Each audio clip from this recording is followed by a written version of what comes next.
So, just to throw the discussion here directly to the Fermi bubble, we've seen different interpretations of the Fermi bubble this morning. So just do the speaker, our speaker, in agreement with each other, or where are the disagreements? I think Kartik's presentation was quite convincing, so I'd like to hear from the others.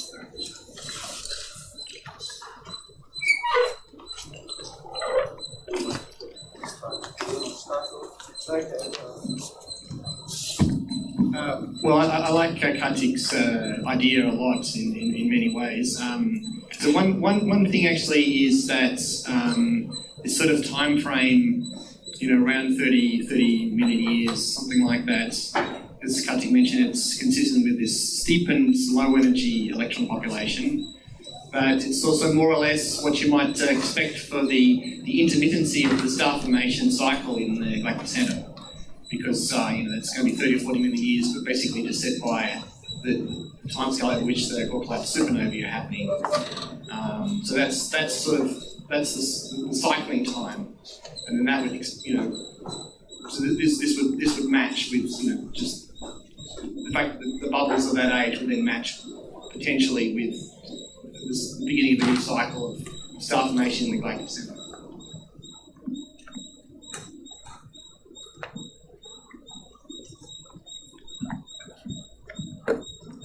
I have some conflicting views with Kartik. So I think I was convinced recently that loop 1 has nothing to do with the Fermi bubble. So in this case, we will not agree. So that the forward shock aligning with loop 1 seems to me not something that you would expect or need. And another thing is that I think we have accumulating evidence that the Fermi bubble edges are not the contact discontinuity, but rather a shock from various observations. So I think that in this case we disagree. The evidence of shock is still shocking to me. I'm still trying to get around with it and trying to find some solution that I can have in my model.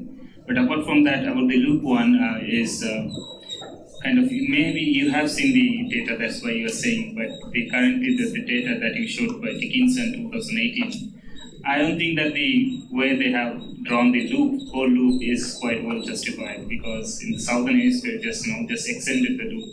You could draw any other loop as your imagination suggests. But if you have more better data and you can see the loop, I'll wait for it.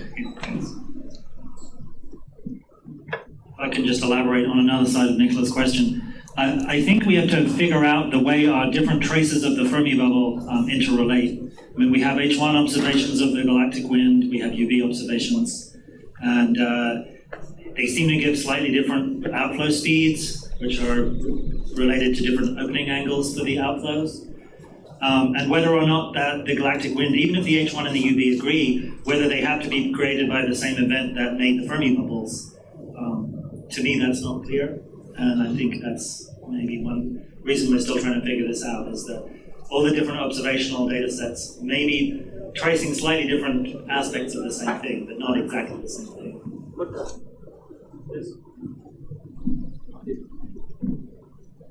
Yeah, the problem is we have too much information.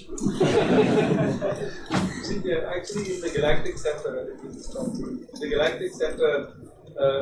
we see a lot of activity on various timescales. Like in X-rays, you see reflections and whatnot, which suggests that Sagittarius A star is pretty different, even as close in time as the few hundred years.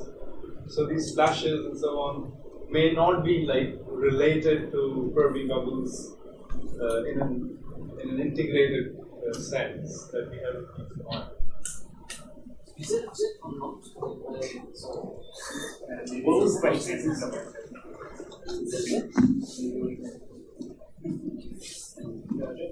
It's clear that there is substructure. It's not clear that it is a jet. So there is only one group that's claiming to actually see a jet. I think there is evidence for a coincident microwave and gamma ray substructure, but it's not clear what it is. It could be some reverse shock on the discontinuity, something else. Do you agree that do you agree that the bubbles are brighter on the galactic east? Yes. Yeah. Left side. They're not brighter, but they're more compressed. I think the more sharply defined edge, the more compressed. I don't know if the interval is brighter. That means on sand and yes. But the jet is not claimed to be on the east side, it's claimed to be tilted southeast, northwest. So I think that the substructure does have this tendency. It wouldn't surprise me to find out that again Finkbeiner was right, but we had to see.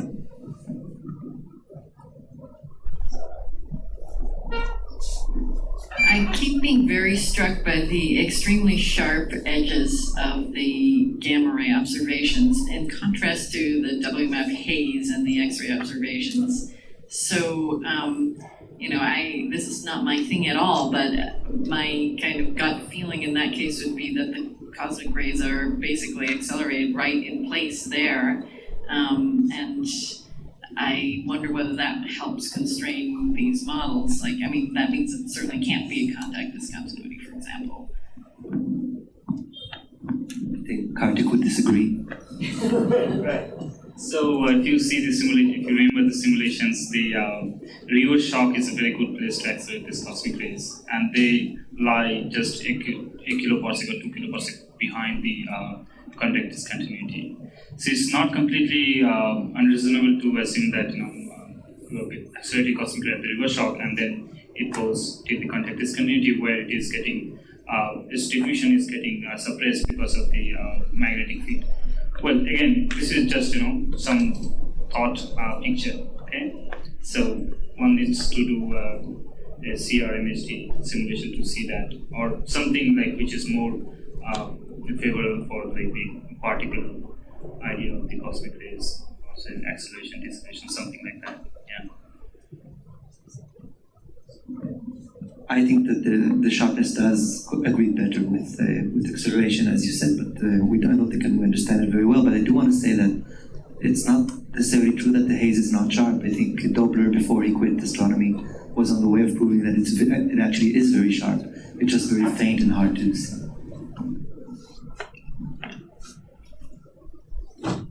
This sort of debate sort of reminds me of what happened on more external galaxies study. HN was the starburst type of energy, and we never include anything really. Oh, no.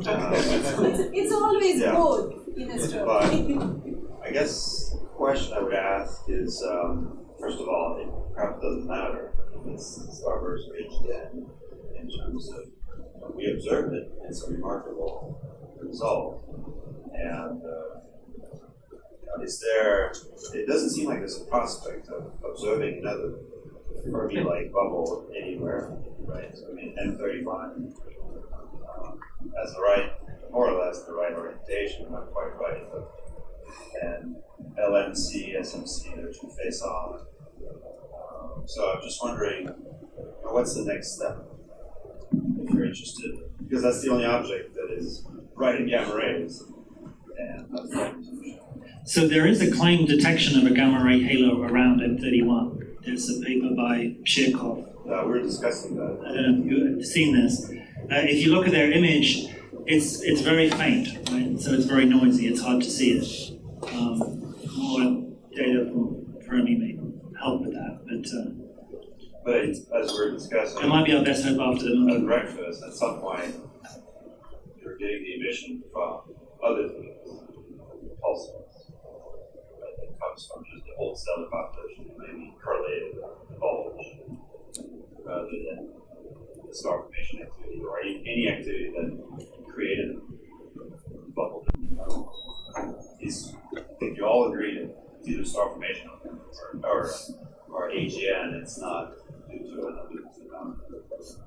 Well, in 31. So I think the claim is that the size of the M31 bubble is comparable to what we see in the Milky Way. It would be nice to find some UV targets behind it to see if there's any gas outflowing or some H1. But We need more data. Does it reflect bubble in the N31 galaxy? I wouldn't go that far. The data are too noisy. You have to really squint to see this detection. Well, I mean, one thing is to go after the radio continuum emission to see whether you can see the synchrotron emission from the red electrons in these structures. So, but maybe you need to maybe integrate for a long time.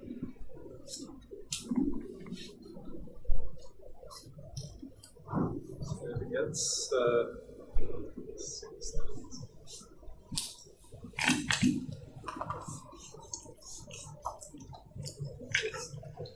I'm still keen on getting more distances to these probes.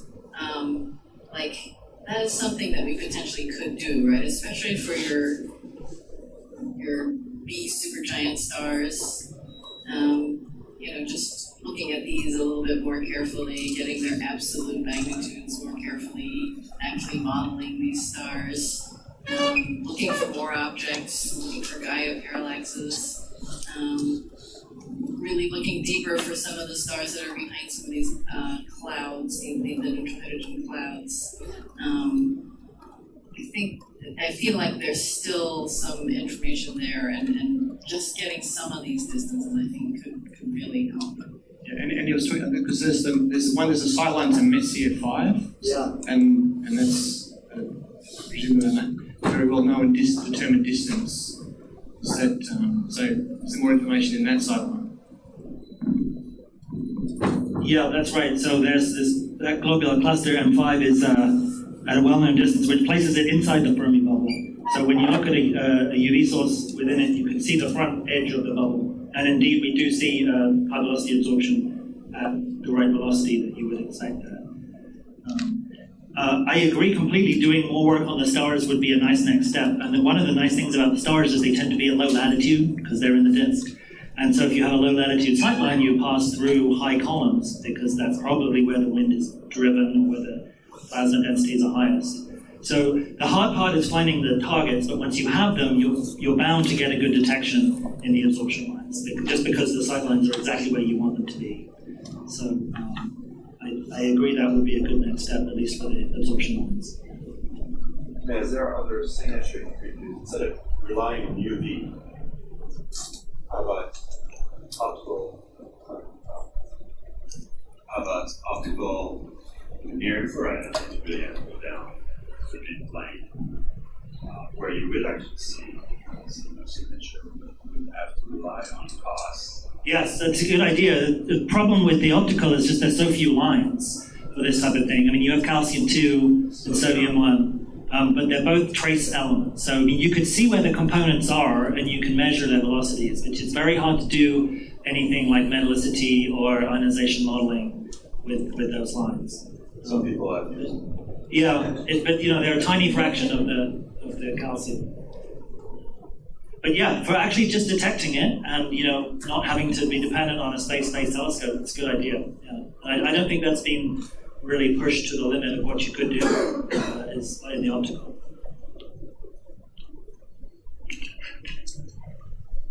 I have a question about agreement with the kinematics in UV and H1. Can we sort of make more progress with them? Are there any things along those lines?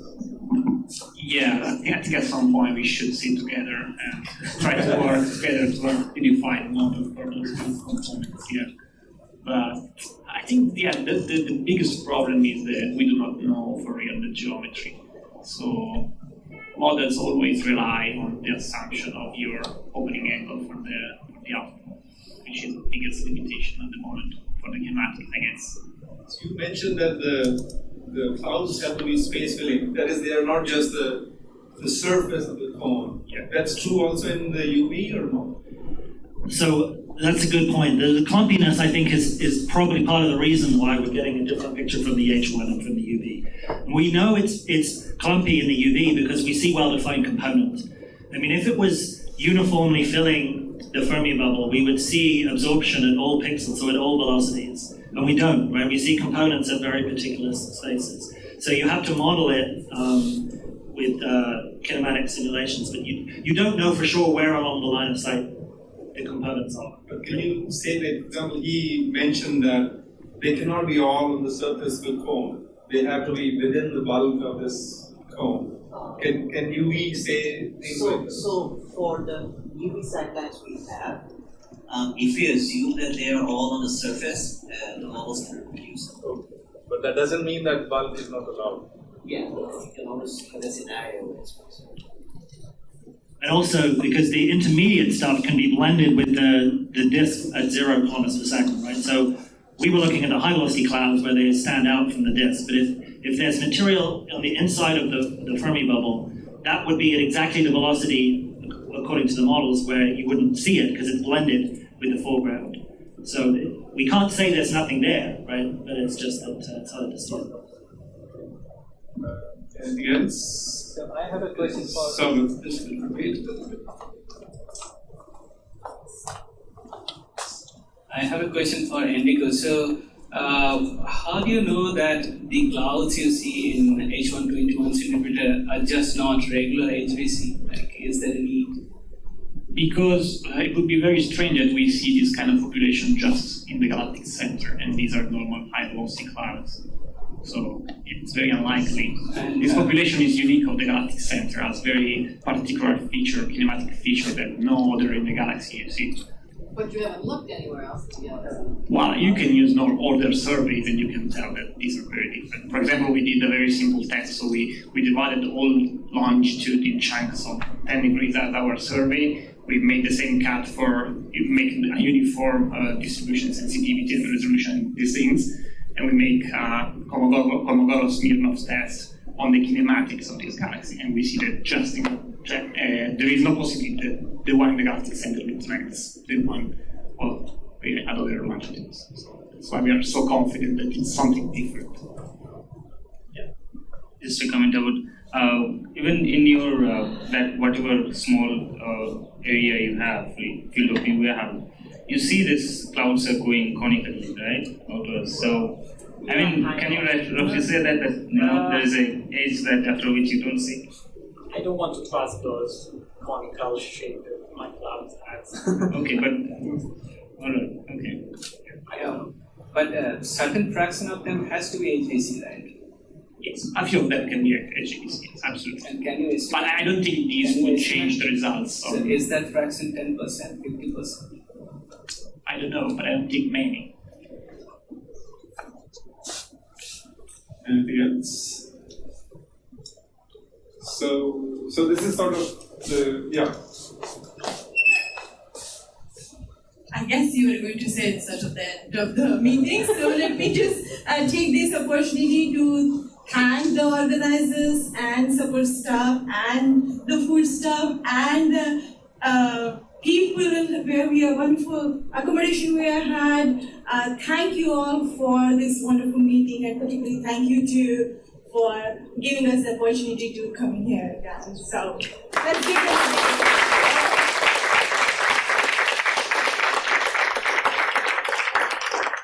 Thanks for making it, and we were really pleasantly surprised that almost everyone who we invited showed up. We were like, what would be the attrition rate? And it was almost zero.